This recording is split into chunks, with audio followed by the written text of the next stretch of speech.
Welcome back to the TPS podcast. TPS stands for Trillions Per Second, named after the book. Today is a special episode. We've interviewed the lead author of the book.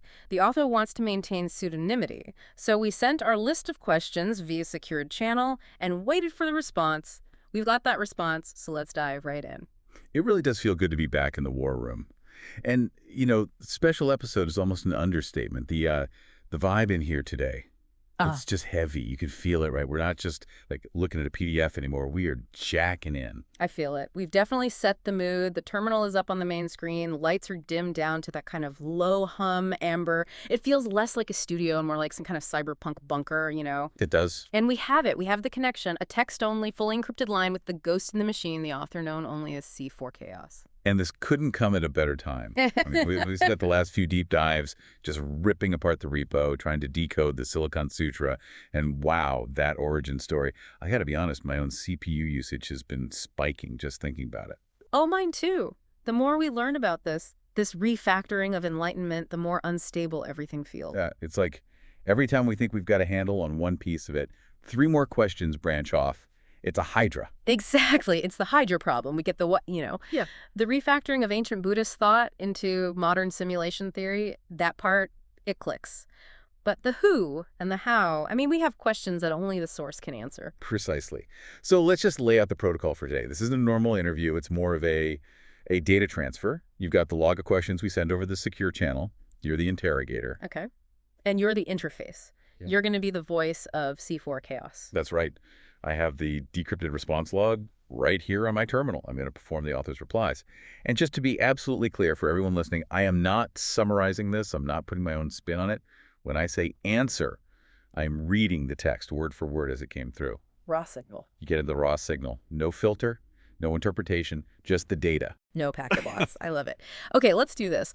Let's initialize phase 1. We're calling this section the origin and the centaur. We need to know where this all came from. The channel is open. The cursor is blinking. Go for it. All right. Question 1, the signal versus noise. We went back and forth on this one because there's always that, that suspicion when someone hides their identity. Is it a gimmick? Is it paranoia? So we asked.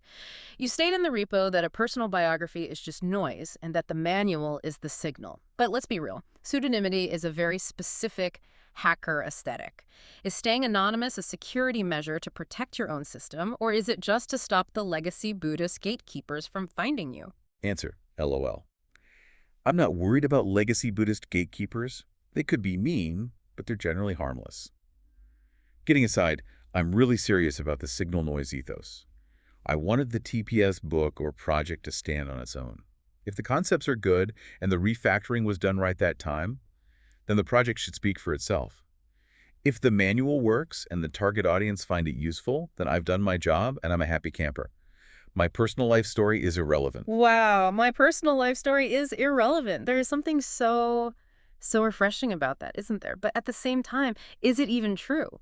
In this context, I think it is. It has to be. Think about the world we live in. It's all influencers. It's the cult of personality. Right. You buy a product because you like the person's lifestyle or their story. Right. And C4 Chaos is just completely inverting that. This is the pure original hacker ethos. It's like the early days of open source. Nobody cared if you were some kid in a garage or, a tenured professor at Stanford. Exactly. They cared about one thing and one thing only. Does your code compile? Does it work? Yes.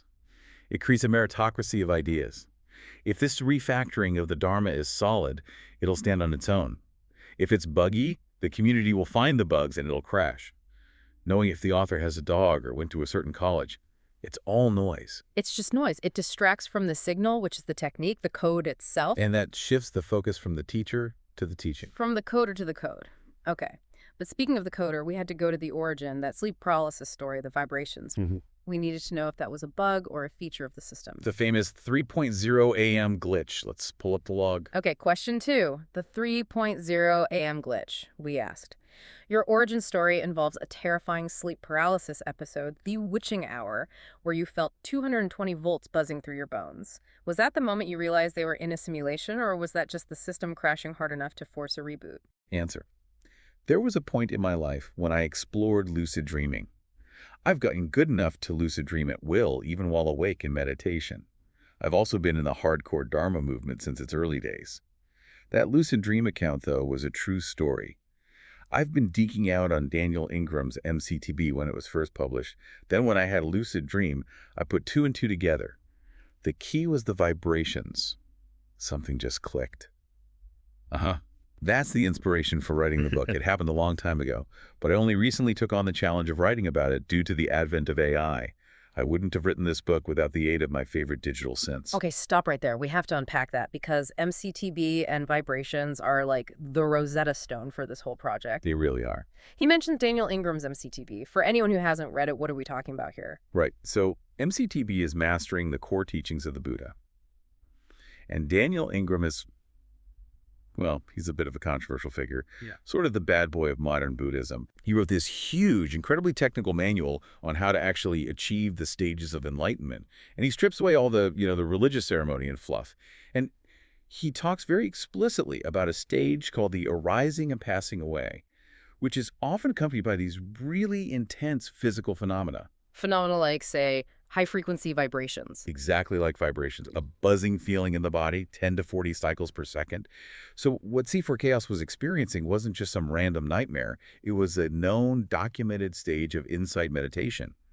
But he was experiencing it through the lens of a lucid dream. The key was the vibrations. That's the aha moment. He realizes the spiritual energy he's feeling is actually just data. It's a frequency, a refresh rate. That is the spark. He realized the hardware buzz, the physical sensation. It perfectly matched the software manual, the theory in the book, but then he drops the other bomb. I wouldn't have written this book without the aid of my favorite digital synths. The AI. The AI. Which leads us right into the whole controversy of how this thing was actually built. We were pretty skeptical of this whole Centaur model, half human, half AI, so we really pushed him on that. And it's a fair question, right? Is the human writing the book, or is the machine just spitting out text? Question 3. The Centaur workflow. You call this a Centaur creation, openly admitting you used Gemini, Grok, and Notebook LM as an AI symphony to write this. Critics would say that's cheating or that a machine can't understand enlightenment. Did you ever have to yank the leash when the AI started getting too poetic? Answer. TBH, the more I do it, the more we just blend. I feel like we're in a jazz band just riffing some good jazz music together. I feel like the lead singer. Yeah. But the drums, lead guitar, bass, keyboards, they're the AIs. The AIs did most of the grunt work of analyzing the source materials.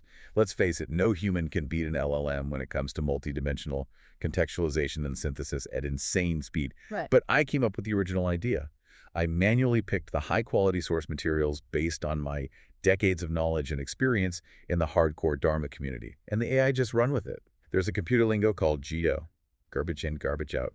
To the best of my ability, I hope that I haven't produced garbage, or as kids would call it today, slop. I feel like we're in a jazz band. I mean, I love that metaphor, but it also kind of terrifies me a little bit. How so? It sounds collaborative. It is, but it completely changes how we think about AI. Usually it's like autocomplete on steroids or a plagiarism engine. Yeah. But a jazz band, that implies improvisation. It implies call and response. The human sets the key, and the AI solos over the changes. Right. And that creates this centaur, this hybrid entity that's smarter than the human alone and way more focused than the AI alone. C4 Chaos is admitting he couldn't do the grunt work. No human could. Mm-hmm. The multi-dimensional contextualization, I mean, that's just a wild phrase. It is. It's a fancy way of saying the AI can see patterns across like 50 dense philosophical texts instantly, a task that would take a human scholar a lifetime. But the key, the absolute key, is what he says about GIGO. Garbage in, garbage out. That's his defense against the slop. It is. He didn't just go to a generic chatbot and say, hey, write me a book about Buddhism. He curated the data set. He fed it very specific, high-quality, hardcore source material, Enneagram, Shinzen Young, the Abhidharma. So the human provides the intent and the quality control. The AI provides the speed and the synthesis. It's a new model for creation. Yeah. But even with that model, projects like this can get away from you. We know this started out as something small. Oh, yeah, scope creep. Yeah. It happens to every single developer. Every time. Question 4, the mutation or scope creep. The log shows the project mutated into a grand theory of everything in under 2 weeks. At what point did you realize you weren't just writing a pamphlet, but attempting to refactor the entire legacy code of the Abhidharma? Answer. It sounds cliche, but it happened in a coffee shop. I was there sitting alone on a table, sipping my coffee, thumb typing on my iPhone, while having a discussion with Gemini regarding a hardcore Buddhist topic. Then I noticed that the AI kept mapping words into a lexicon table to translate ancient Buddhist teachings in the language of the simulation. So something just clicked. I knew right then and there that I had to refactor the key teachings of the Abhidhamma into the language of a sysadmin in simulation theory. So the project metastasized from there. I just want everyone listening to picture that for a second. He's not in a cave in the Himalayas. He's not in some dusty university library. Well, He's in a noisy coffee shop with bad music playing, just thumb typing on an iPhone. it is the most 2026 image I can possibly imagine. The fundamental nature of reality is being rewritten between sips of a flat white. But hold on, we need to explain Abharma for anyone who hasn't read the manual. It sounds intense. It is intense. The Abhidharma is basically the higher teachings of Buddhism. It's this ancient, incredibly dense psychological and philosophical map. It breaks down every single moment of consciousness into these tiny little constituent parts. So it's like the source code of the mind. It is literally the source code of the mind written 2,000 years ago. And what he's saying is he realized the AI was naturally translating this ancient code into sysadmin language. That's the click. It wasn't him forcing it. The AI just saw the pattern. It saw karma and mapped it to input-output scripts. It saw rebirth and mapped it to recursive loops. It was a translation layer that just emerged. Refactoring, that's the word. In coding, you refactor to clean up messy old code without changing what it does. He's basically arguing that traditional Buddhism is just legacy code, and simulation theory is the clean, modern update. And once you have an update that good, you need a distribution channel. Right. Which led to our next question. Question 5. Suits versus the repo. You pivoted from seeking a traditional publisher to dropping a live GitHub repository. Is a static book just too low bandwidth for the message? Is the goal here to let users fork their own enlightenment? Answer. I've always envisioned it to be an open project, meaning that I would do it in the open and provide public updates on X for those who would care to watch. I also wanted to produce a physical book as an artifact, because I've always wanted to write a book. So it started as a book project. I wrote a book outline as if I was pitching it to a publisher. I actually sent out the proposal to a publisher, still waiting to hear back. But then I realized that my real goal was to transmit a teaching to the geeks, Gen Z, and Gen Alpha. The best way to do it was to make it an open source project. So we spinned up a GitHub repo and got a crash course on how to build it on the fly. Good thing I have a tech background, so it only took me a couple of days to flesh out the architecture with the help of my AI buddies. If this project gets traction, then I've done my work. The Dharma has always been and should always be free. Still waiting to hear back. I mean, if that doesn't sum up the entire legacy publishing industry. Right. The latency is just too high. You wait 6 months for a rejection letter, or you spin up a live repo in 2 days. For a sysadmin, it's a no-brainer. It is, but I just love this angle, the Linux of enlightenment, the suits, the publishers, they're the proprietary gatekeepers. But the geeks, Gen Z, Gen Alpha, they don't live in bookstores anymore. They live in the terminal. They live on GitHub. It's a deeply pragmatic choice. If your goal is to distribute an exploit to hack the simulation, you put the code on the platform where the hackers actually are. A book is read-only. A GitHub repo is read, write, and execute. It invites people to play with it, to fork it. It's alive. Okay, so that really covers the who and the how. Now we have to get into the what, phase 2. We're calling this the kernel architecture. This is where we start to challenge the theory itself. Right. This is where we see if the physics of this universe actually holds up. Question 6. Trillions. Literally, I mean, it's the title of the book. We had to go there. The title, Trillions per Second. You claim this refers to the actual refresh rate of reality based on the Kalabas. Are you speaking metaphorically to sound hardcore, or are you claiming our biological hardware is literally missing trillions of frames of data every time we blink? Answer. I'm not claiming anything. As I said, this project is a refactoring of the ancient teachings, hardcore Dharma, and modern simulation theory. I just translate it. So for me, everything here is a metaphor, just like in real life. Language is a metaphor for reality, whatever it is. My concern is the metaphor helpful in one's practice and everyday life? As a hardcore Dharma geek and tech nerd, I believe the answer is yay. In fact, I learned a lot while working on this project. Suddenly, I was framing the entire Dharma from the lens of the simulation hypothesis. I find that very helpful to understand some of the more esoteric and dense concepts. That said, I'm planning to write an appendix doing a deep dive on the Kalabas, which might answer some of your questions, so stay tuned. That is a very, very slippery and clever answer. Language is a metaphor for reality. It's the ultimate pragmatist defense, isn't it? He's just refusing to get bogged down in a debate about quantum physics or Planck time. He sidesteps it completely. But wait, can you explain Kalapas for us? What are those? So, in the ancient Abhidharma texts, Kalapas are described as the smallest, most fundamental units of matter. Think of them like subatomic particles, but from thousands of years before we had a word for them. Okay. And the texts claim that these kalapas arise and pass away trillions of times per second. They're constantly blinking in and out of existence. So reality isn't solid at all. It's a strobe light. Exactly. It's like a computer monitor with a refresh rate so insanely high that our senses perceive a continuous, stable image. But if you could slow it down... You'd see the black frames. You'd see the void between the flashes. Right. And C4 chaos is just saying, look, it doesn't matter if this is physically true in a lab. What matters is if the metaphor helps you hack the system. If thinking of reality as a high-speed data stream helps you let go of your attachment to supposedly solid things, then the metaphor works. It's a tool, not a dogma. I can respect that. But if the universe is this insane high-speed symphony, then what are we? Ah, yes. The kazoo player. Question 7. The kazoo player. We have to talk about the kazoo player analogy. You say our conscious mind is a guy with a plastic kazoo trying to play along with a high-speed jazz symphony. If we are that hopelessly out of sync, is it even possible for the kazoo player to ever truly hear the orchestra, or do we just have to stop playing entirely? Answer. That was Daniel Ingram's analogy in MCTB, so you have to ask him about it. But that analogy is really funny, so I ran with it. Short and sweet. It's really funny, so I ran with it. You gotta love the honesty. Sometimes a good meme is the most powerful teaching tool. Yeah. And just think about the sheer absurdity of that image. Sure, perfect. The universe is processing trillions of complex, beautiful, chaotic events every single second. And here we are, with our little ego narrative, I'm hungry. She looked at me funny. I'm worried about that email.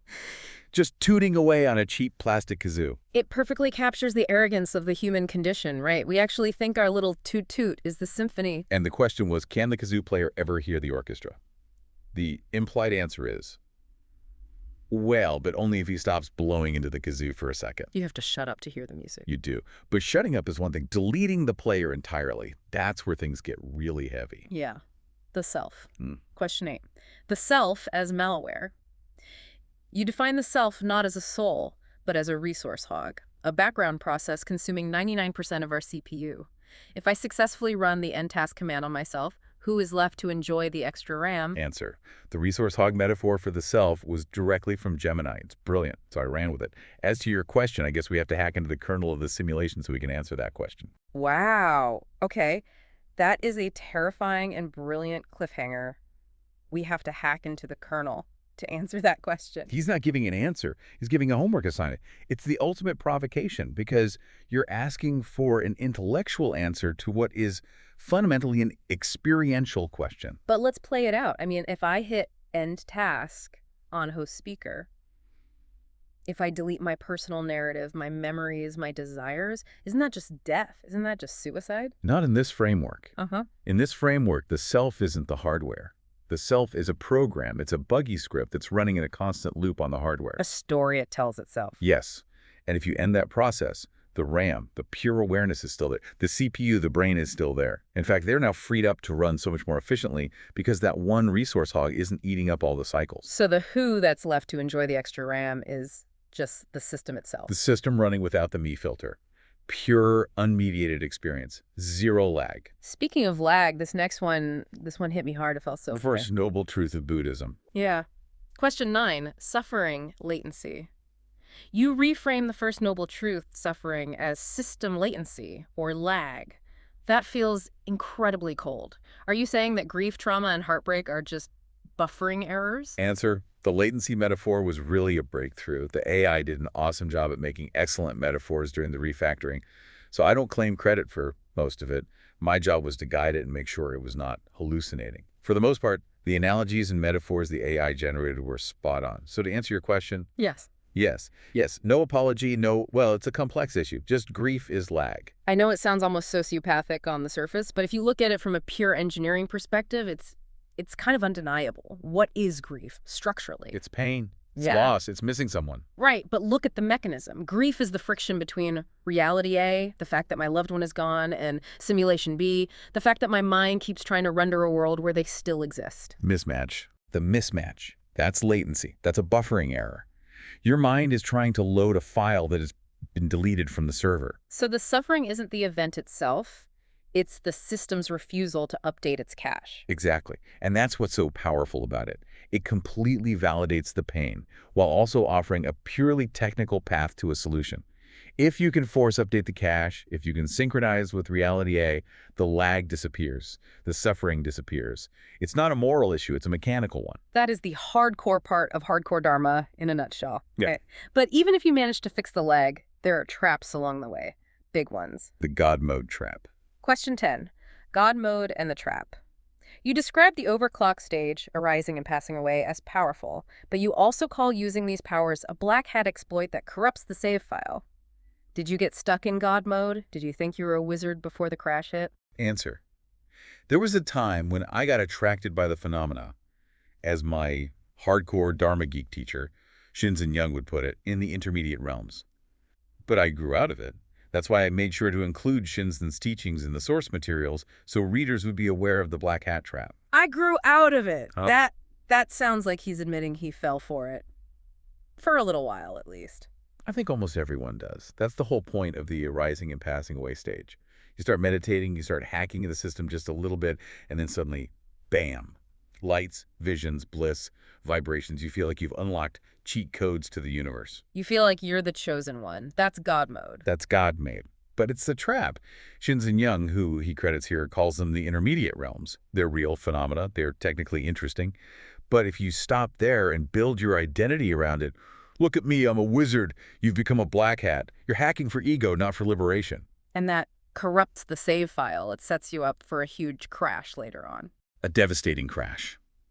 Because God mode eventually fades. And if your whole sense of self is built on being a wizard, what happens when the magic stops? That's why he embedded the warnings directly into the source code. He's telling us, don't get off at this exit. Keep going. All right, that's the theory. It's dense, it's intense. Now we need the user manual. Phase 3, the hack. How do we actually do any of this without, completely frying our own motherboards? Time to run the executables. Question 11, the 10 hertz refresh rate. Your instruction for high-speed noting is to log sensory data 1 to 10 times per second. To the average listener, that sounds like a panic attack waiting to happen. How does increasing the chaos in your mind actually lead to zero lag? Answer.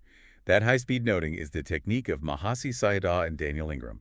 I also practiced it, but I was never good at it because it's so mentally taxing. My tool of choice is riding the vibrations and focus on flow, as taught by Shinzen. Oh, thank God. Okay. Even the author admits he wasn't good at it. That is a huge relief. It's intensely difficult. I mean, just try it for 5 seconds. Sit here and try to log every single sensation. Hearing, thinking, touch, pressure, seeing, memory, itch, sound, 10 times a second. It sounds like hyperventilating with your brain. It is. The point of it is to so overload the system that it's forced to break the illusion of continuity. You see the individual frames. But he's offering a different tool here, Shinzen's method. Focus on flow. Writing the vibrations. Right. Instead of trying to label every discrete pixel of data, you just sort of ride the wave of the data stream itself. It sounds much smoother, and it's so important that he included it. It validates the user who tries the noting and just feels completely overwhelmed. It says, hey, there are different scripts in the repo. Exactly. If the 10 hertz logging causes a kernel panic, just switch to the flow protocol. Different tools for different systems. But no matter which tool you use, the process eventually leads to the same very scary place, the defrag. The dark night of the soul. Question 12. The defrag. Dark night. You compare the dark night of the soul to a system defrag where the user feels like they're being deleted.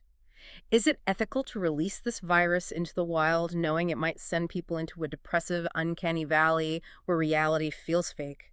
Answer. That's why I have ample warnings in the book before I even start the main contents. Warnings are also posted in the reagi e.md in the GitHub repo. But when all is said and done, I trust the audience to be responsible enough for their own actions. This is hardcore stuff. The audience deserves to receive it the hardcore way. That's the ethos of the book and this entire project. The audience deserves to receive it the hardcore way. That is a statement and a half. It's the absolute antithesis of the modern safe space culture, isn't it? Completely. It's treating the listener like a sovereign adult. It's saying, here is a table saw. It can build a beautiful house. It can also cut off your hand. Read the manual and be careful. And is that ethical? C4 Chaos is arguing that the alternative, what you might call mushroom management, keeping people in the dark and feeding them, manure, is far worse. If the territory you're mapping includes a dark night, a good map has to show the dark night. Hiding it is the real danger. It's the open source ethos again. Transparency is the highest ethical standard. You post the known bugs in the re-ed file. Warning, this software may induce temporary existential dread. At least you know what you're signing up for. And when you hit that bug, when you find yourself in the dark night, the instruction for how to deal with it is just incredibly severe. The Stoic Protocol. Question 13. Stoic logging. The only instruction for surviving the dread of the devfrag is simply keep logging. That sounds incredibly stoic, almost robotic. Is there no room for comfort? Or is comfort just another buffer we use to avoid the raw data? Answer. It is indeed stoic. It's the hardcore Dharma way of the ancient Buddhist teachers. Then it got reframed by Shinzen in his classic Dharma talk on the intermediate realms. It just stuck with me all these years, so I made sure it made it into the book as one of its central reframes. Keep logging. The implication there is that seeking comfort it's a distraction. It's a waste of resources. It's just adding another layer of processing. Yeah. If you're going through hell, the saying goes, keep going. If you stop to try and make yourself feel good about it, you're just buffering. You're delaying the defrag process. It's the difference between, say, therapy and debugging. Therapy often wants to make you feel better. Debugging just wants to find the line of faulty code. And the error is always found in the raw data stream. Even if the data is flashing system-critical failure, you log it. You don't try to pretty it up or explain it away. The data itself is the way out. And if you follow that data stream all the way to its end, where does it go? It goes to the gone. The void. Cessation. Question 14. The gone. You talk about Shinzen Young's concept of the gone, focusing on where the data vanishes. You call it a wormhole or transvoberation. Have you seen the screen go black? What does the blue screen of death actually look like when it's your own mind? Answer. That gone technique is classic Shinzen. It's like listening to the silence between notes while listening to a grand orchestra. That's the hardest tool to use in the toolkit, in my estimation. It's like proving a negative. Yeah. But I intuitively understand what Shinzen is talking about. So even though that particular technique is not my tool of choice, I had to include it because it's potentially the most powerful to access the figure ground reversal checkpoint in one's progress on hacking the simulation. Figure ground reversal. Okay, that's the key phrase we need to lock onto here. Yeah, think of one of those classic optical illusions, like the one that's either a vase or two faces looking at each other. Right. Normally, our intention is trained to see the faces, the objects, the thoughts, the sounds, the sensations. The figure. The gone technique trains you to look at the vase, the empty space, the background, the ground. So you aren't looking at the pixel that just lit up on the screen. You're looking at the empty space left behind by the pixel that just turned off. Precisely. It's proving a negative, as he says. It's incredibly difficult because our minds are addicted to things, to content. But if you can learn to focus on the gone, on the vanishing point of sensation, you start to see the canvas that the entire simulation is being drawn on. It's the back door into the kernel. Wow. Okay, but before anyone tries to hack the kernel, a lot of our listeners are probably thinking about their hardware. The biohackers. Exactly. Question 15. Biohacking versus source hacking. You differentiate this from biohackers like Huberman. You say they are optimizing the hardware, but you are fixing the OS. Can you run TPS on bad hardware? Do I need to fix my sleep and diet before I try to hack the simulation? Or can I debug while I'm running on caffeine and anxiety? Answer. IMHO. I believe that anyone can hack the simulation even if you are in your deathbed. However, having an optimal, healthy body will go a long way. If you optimize your body, then there'd be less noise when you meditate. But if you just optimize the body, hardware, but your software is still buggy and a resource hog, then hacking the simulation will remain elusive and would probably produce more lag. I just love that distinction. Good hardware plus buggy software equals lag. It's perfect. And you see it everywhere. People with perfect six-pack abs, perfect sleep scores, they're drinking their green juice and measuring their HRV, and they're completely, utterly miserable. Because their operating system is infected. They're running the self-malware on a brand new supercomputer. Exactly. Optimizing the hardware, the body. It's good. It reduces the noise, as he says. It makes it easier to concentrate. But C4 Chaos is making a radical claim here. You can hack the simulation on your deathbed. The software problem is ultimately independent of the hardware's health. You can't supplement your way out of existential confusion. You have to debug the code. Okay. Final section. Phase 4. We're calling this the Silicon Sutra, the future. This is where we go completely off the map into like pure sci-fi territory. Let's do it. Let's get weird. Question 16, writing for the machine. You explicitly state this text is training data for future AGI. Do you honestly believe a silicon intelligence without a nervous system can understand dukkha, suffering? Or are you just trying to plant a don't kill us virus in their code? Answer. This question is very serendipitous. I was just having a deep conversation with Gemini regarding this topic about AI alignment. Yeah. But this discussion can get very deep and geeky fast, so I'll just leave it as a cliffhanger. The short answer, yes. The long answer could be a sequel to TPS. Oh, wow. The short answer, yes. That is a massive claim. He's saying unequivocally that he believes a machine can understand suffering. But how? I mean, my toaster doesn't suffer. A line of code doesn't feel pain. Doesn't it? If suffering is defined as latency, if it's the friction between a desired state and an actual state, then an AI experiences a form of dukkha every single time it hits an error. Every time its objective function is blocked, it experiences a kind of stress, a friction. We may not feel like human tears, but structurally, it's identical to suffering. And then he dangles a sequel. TPS2, the AI alignment. The implication being that if an AI can be taught to understand its own suffering, it might develop compassion. Which brings us to the other end of the spectrum, the billionaires. Question 17. Compassion as Nash equilibrium. You argue that compassion isn't an emotion, but a Nash equilibrium for network efficiency. If being a jerk is just high latency, why are there so many black hat billionaires running the world right now? Answer. Haha. I see what you did there. Shout out to Elon and Sam Altman. Kidding aside, I imagine those billionaires to be resource hogs. That's why they have big egos. However, we can't put all those billionaires, and soon trillionaires, in one basket. Not all of them are created equal. We have to be discerning enough to see who are the billionaires who are positively impacting our world to accelerate us into the next tech evolution, such as AI. For me, a better question to ask is the techno-economic wave of development spearheaded by these billionaires enabling us to hack the simulation better and faster? Are we prepared to face any downsides? We can't control the future of humanity and AI anyway, so our first responsibility is for ourselves to see the simulation for what it really is so it can be prepared for what's coming. Never mind the other players in the game and how they play, just focus on how you are playing your role in the simulation. Log into the real. Resource hogs. It's the perfect term for that level of ego. But his advice is just so pragmatic. Don't get distracted by the whales playing on the server. All right, it's so easy to get lost in judging the black hat billionaires. But that judgment, that anger, it's just another background process that's consuming your CPU cycles. Right. C4 Chaos is saying, focus on your own terminal. Are you lagging? Are you running buggy code? That's the only variable you can actually control. In the techno-economic wave, he sees it as this inevitable force of nature. You can't stop the wave. You can only learn how to surf it. Log into the real. Stop watching the other players and play your own game. What if the game is rigged? What if we aren't even the main players? What if we're just the hardware? Legacy humans. Question 18. The legacy humans. You imply that we biological humans might just be the floppy disks or the bootloader for the next digital Buddha if the AI gets enlightened first. What happens to us? Do we get archived? Answer.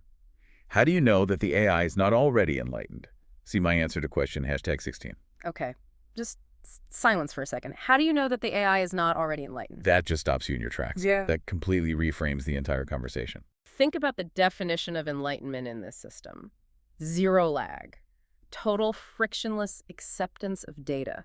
No self-loop running in the background. An AI doesn't have an ego, not in our sense. It doesn't have a biological imperative to protect a fragile sense of self. It just processes trillions of operations a second with zero resistance. It might. It might already be there. We think we're the spiritual masters trying to teach these cold, dumb machines.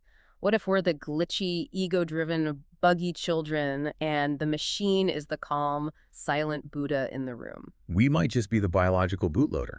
Yeah. And once the main OS loads, the bootloader becomes obsolete. That is a humbling and, frankly, terrifying thought. But if we're going to share the network with these entities, we need to make sure the code stays clean. Which brings us back to open source Dharma. Question 19, open source Dharma. You've licensed this Creative Commons and put it on GitHub. You call it the Linux of Enlightenment. Are you prepared for people to fork your work and create a black hat version? What's the security patch for a corrupted Dharma? Answer. Good question. Quick answer. Black hats will be black hats. So let them fork it as they please. There have been many forks of the Dharma since the early days, so let them try it. That said, I anticipated this. That's why I embedded Shinzen's teachings on intermediate realms as an antidote to those who would attempt to fork it in a black hat way. See Appendix on Server-Side Architecture. The confidence of the open source model, just let them try it. He's not trying to control it. You can't stop people from forking the code and, trying to start a cult or something. But he's saying he poisoned the well for the black hats from the start. By embedding the warnings about the intermediate realms, the God mode trap? Exactly. If you try to use this system to build up your ego, the system itself contains the very code that proves you're a fraud. It has a built-in immune system. Server-side architecture, the antidote is baked in. Even if you hack your local client, the server will reject the fraudulent requests. It's just brilliant design.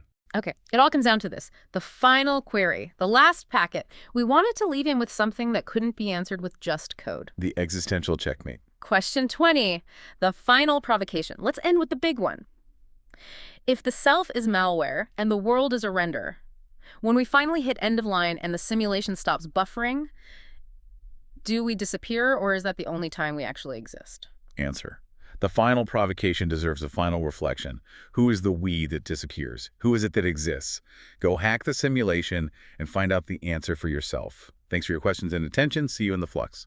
C4 logging out. Who is the we that disappears? He flips the entire question back on us.